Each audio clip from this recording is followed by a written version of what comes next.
the Democratic Congress took power, they and President Bush have finally agreed on something. The forecast from Wall Street, we're screwed. In our third story tonight, Mr. Bush continues to deny it, but the recession debate has become not if, but when, if not already. So what do those who want to succeed him plan to do about it already? Mr. Bush, whose fondness for borrowing from other countries to finance tax cuts here and deregulating the industries whose risky investments helped midwife the housing crisis and the resultant credit crunch, met with members of Congress today agreeing not on a plan to rescue the economy, but on agreeing to come up with one sometime in the next, 3 weeks or so. So since that worked so well for President Hoover, we all look forward to that. Among the problems ahead, while the Federal Reserve just cut interest rates again to encourage borrowing, a lot of people don't want to borrow right now, and at any rate, some lenders don't have the cash to lend at any rate. Not to mention the lack of serious proposals to re-regulate the wild, wild west get-rich-quick businesses that got us here. Mr. Bush's favorite remedy, no fair if you guessed it, tax relief in the form of rebates.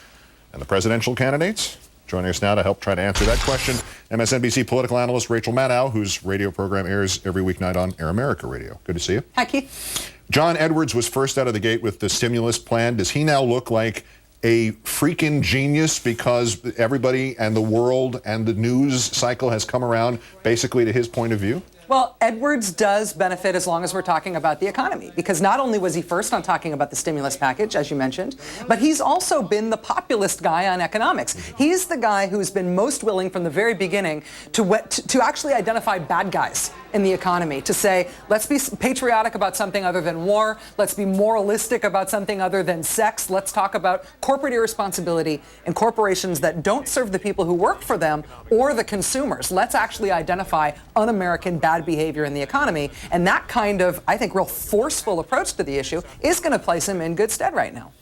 In a surprise development in the Obama-Clinton part of the campaign, Senator Obama hit Senator Clinton today for leaving out workers and seniors from her tax relief proposal, her first one.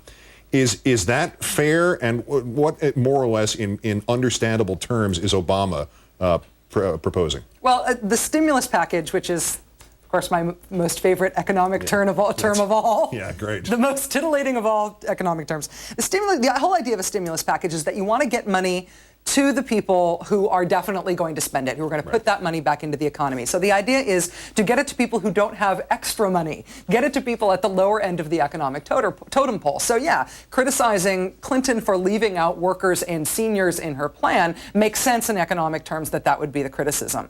But I think there's something. There is an opportunity here, in addition to just a rescue plan that we need here. There is an opportunity that I'm surprised that Obama and Clinton haven't jumped on more forcefully. And that is that, and you and I have talked about this before, our infrastructure in this country is made of sugar. I mean, we are in desperate need of some real investment in roads and schools and bridges and communications, our power grids, all of these things, our sewage systems, our water treatment systems.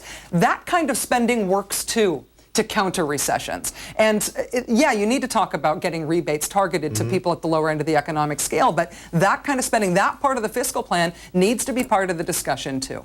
The Works Progress Administration Jr., in other words, what Roosevelt did, which also prevented any fear of unemployment growing and in fact began to knock unemployment down in the 30s. After Hoover failed, that's how FDR didn't fail. And speaking of Hoover, the party that used to be known for fiscal conservatism, Senator McCain has reportedly confessed, I don't know much about the economy, which puts him in our league. Mitt Romney boasts of his experience with a company that made its money by laying people off. Is there a GOP approach to all this other than saying, well, we can make the economy work by giving more money to the corporations? Right. Well, that's kind of what we're hearing. We're hearing corporate tax breaks, sure. And we're also very specifically hearing that the richest people who benefited from Bush's tax cuts should get another tax cut, or further tax cuts, in 3 years. That's not going to do anything for the kinds of problems that we're having now, but those are the kinds of proposals that we're getting. Mitt Romney is also bragging on his economic record in Massachusetts, where he created fewer jobs than any state other than Louisiana, which had just been hit by Hurricane Katrina, and Michigan, which has the most notoriously worst economy in the country. So he's bragging on his Massachusetts record. Great. I think he's got to come up with a new story to tell. Like I keep saying, it worked for Hoover. It'll work for these guys as well. Our own Rachel Maddow, host of the Rachel Maddow Show, also, of course, on Air America. We'll see you Saturday night after the primary in South Carolina. Indeed. Thanks, Keith. Thank you.